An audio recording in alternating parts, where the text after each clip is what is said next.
The main question we're going to be answering today is when everybody in the whole wide world, everybody in the marketing space, anybody in your space of operations, so whatever your market is, whatever your niche is, when everybody is using AI copy generators, how are you going to make the difference? How are you going to stand out from the noise, right?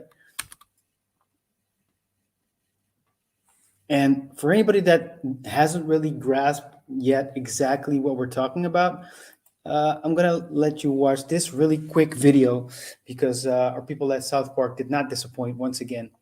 And so check this out to get a sense of what we're looking at. Wendy just came up to me and was acting all hurt because she thinks I don't care about her. Uh-huh. When she said that she wishes I would reply to her text the way that Clyde responds to Bebe. So, how do you do it? Chat GPT, dude. Chat GPT? Yeah, dude. There's a bunch of apps and programs you can subscribe to that use OpenAI to do all your writing for you.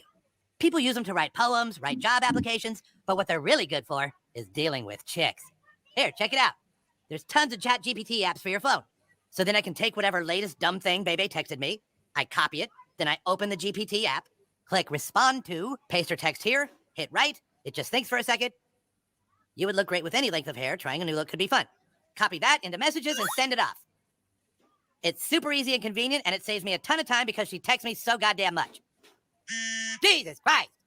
I probably won't do it, but thanks for being supportive. Cut, paste, write, cut, messages, paste, send. There. And there you have it. So what is this actually showing us, right? Well,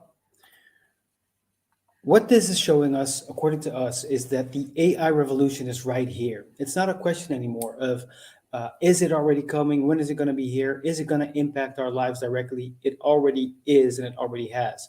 If you yourself haven't been using AI copy generators or other AI content creating tools yet, trust that a lot of your marketing colleagues and or competitors definitely already have. If you've got kids, it's very likely that they maybe not be using it exactly as Clyde in the South Park example has, but there have been reports already that a lot of kids ranging from primary school to college level are starting to use ChatGPT and other copy generating AI tools to do their homework for them, to create essays. So the question is not, is it already coming? When is it coming? The question is, it's already here. Where do we want to take it? And where do we want it to take us?